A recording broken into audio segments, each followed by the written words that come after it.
خادم حرمین الشریفین شاہ سلمان بن عبدالعزیز کی ہدایت پر بیرون مملکت مقیم غیر ملکیوں کے اقاموں، وزٹ ویزوں اور خروج و عودہ کے ویزوں میں ایک مرتبہ پھر خودکار توسیع کر دی گئی ہے۔ سعودی خبر رساں ایجنسی ایس پی اے کے مطابق یہ توسیع خودکار نظام کے تحت 31 جولائی 2021 تک کسی فیس یا چارجز کے بغیر ہوگی۔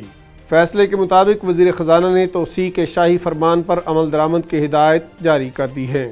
سعودی حکومت اقاموں اور ویزوں میں توسیع کورونا وائرس کے مسائل سے نمٹنے کی سرکاری پالیسی کے تحت کر رہی ہے۔ سعودی حکومت اس بات کے لیے کوشاں ہے کہ مقامی شہریوں اور غیر ملکیوں کی صحت و سلامتی کے لیے درکار احتیاطی تدابیر اختیار اور ایسے اقدامات کیے جائیں جس سے مالیاتی اور اقتصادی نقصانات کم سے کم ہوں۔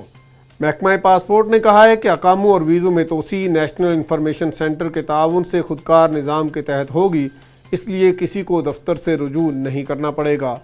محکمہ پاسپورٹ نے توسیع کے حوالے سے بیان میں کہا ہے کہ بیرون مملکت موجود ان اقامہ ہولڈرز کے اقاموں اور خروج و عودہ ویزوں میں توسیع ہوگی جہاں سے آمد پر کورونا وائرس پھیلنے سے روکنے کے لیے پابندی لگی ہوئی ہے، اور یہ توسیع 31 جولائی تک ہوگی۔ سعودی حکومت کی جانب سے یہ توسیع اس سے قبل 2 جون تک کی گئی تھی۔ اس خبر اور دیگر خبروں کی تفصیل جاننے کے لیے وزٹ کیجیے urdunews.com۔